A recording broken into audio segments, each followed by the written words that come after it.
کام کرنا ہے آپ نے. لیکن ناجر صاحب یہ کیسے کیا جا سکتا ہے؟ ابھی ہم اس سے پہلے محمد افضل صاحب سے بھی بات کر رہے تھے، وہی بات جو آپ نے کی کہ اصل مسئلہ قیادت کا ہے.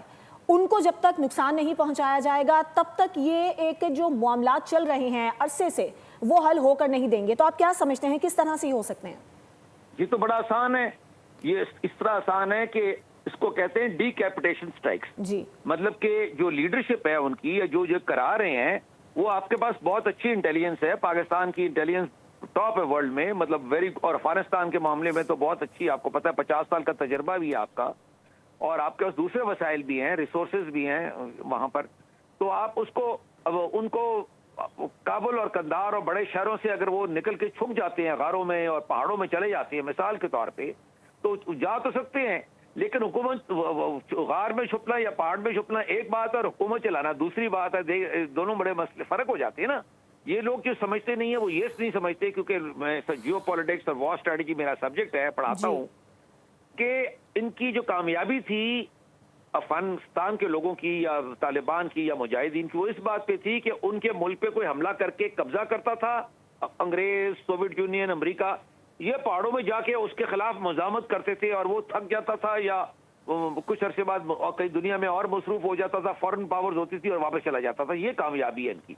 تو آپ تو قبضہ کرنے جا ہی نہیں رہے افغانستان میں، آپ تو ان کو نکال رہے ہیں. اگر وہ نکلیں گے ان کا رہنا مشکل ہو جائے گا. جب آپ ان کو ٹارگٹ کریں گے تو وہاں پر ظاہر ہے پھر کوئی اور حکومت آ جائے گی یا ایک عجیب کیوس ہو جائے گا. تو وہاں آپس میں آپ کا انٹرسٹ ہے کہ یا تو وہ گورنمنٹ وہاں پیسفل آئے، نہیں تو وہ پھر آپس میں لڑے.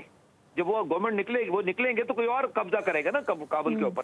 تو جو کابل پہ قبضہ کرے گا اس کی حکومت ہوگی، ان کی تو نہیں نہ ہوگی. پھر نادر میر صاحب، تو جو ممالک ثالثی کی پیشکش کر رہے ہیں وہ تو پھر بے سود ہوئی نا، کیونکہ پہلے بھی ثالثی کی پیشکش کی گئی تھی، کوئی اس کے نتائج مؤثر ثابت نہیں ہوئے تھے، کیونکہ تھوڑے عرصے بعد ہی ان لوگوں نے دوبارہ سے حملے کرنا شروع کر دیے تھے. اور ایک عرصے سے ہم یہ خبریں پڑھتے ہوئے آ رہے، اب بالآخر پاکستان نے جوابی کارروائی کی ہے جو کہ بہت اچھی جا رہی ہے. تو یہ پوری صورتحال کیسے نتیجے پر پہنچ سکے گی؟ آپ کہہ رہے ہیں کہ رجیم چینج ہونا ہی مسئلے کا حل ہے، لیکن جو ثالثی کی پیشکش کر رہے ہیں وہ اس بات کو کیوں نہیں سمجھ پا رہے؟ تو وہ نہ سمجھے نا، آپ سمجھے نا، مسئلہ تو آپ کا ہے. آپ پہ کوئی حملہ کرتا ہے بار بار، تو آپ نے اس کا ایک دفعہ مسئلے کا حل نکالنا ہے. آپ ان کو، آپ بھی ڈپلومیسی ہے نا، آپ بھی چلائیں ڈپلومیسی، بولیں ٹھیک ہے بات کریں گے، اور تب تک آپ اپنے ہدف حاصل کریں نا. اتنا مشکل نہیں ہے. آپ ڈیلینگ ٹیکٹکس وہ یوز کرتے ہیں نا. دیکھیں ایران کی اور امریکہ کی جنگ میں دیکھو کتنی دفعہ ایران نے اس کو ڈیلے کیا ہے ٹاکس کے تھرو. آپ بھی ٹاکس شروع کر دیں، وہاں ٹاکس کراتے ہیں، ادھر حملے کرتے رہے. آپ جو کاروائی کرنی ہے وہ آپ کرتے رہے، ملٹری کاروائی سیکیورٹی کی اور آپ کی کائنیٹک کی، وہ کرتے رہے، اور وہاں آپ ٹاکس کرتے رہے، تو آپ کا تو کوئی نقصان نہیں. دیکھیں بیسک ایشو یہ ہے کہ war should be out of Pakistan. آپ نے جو غلطی کی نا، یعنی ہم نے، پاکستان نے اور پاکستانیوں نے، کہ ہم نے اتنے عرصے سے پاکستان میں جنگ ہونے دی ہے. کبھی انڈیا کراتا ہے، کبھی افغانستان کراتا ہے، کبھی کوئی اور کراتا ہے. آپ جنگ کو، یہ میری جو میں کوٹ کرنے لگا ہوں، یہ میرا اپنا کوٹ ہے، ٹیک دا وار آؤٹ آف پاکستان. پاکستان سے باہر جنگ نکال دیں. اگر وہاں جنگ ہوتی رہتی ہے اگلے 100 سال تو ہونے دے، پھر ادھر ہو رہی ہے نا، ہمارے پاس تو نہیں ہو رہی. ہمارے بارڈر کے اندر جنگ نہیں ہونی چاہیے.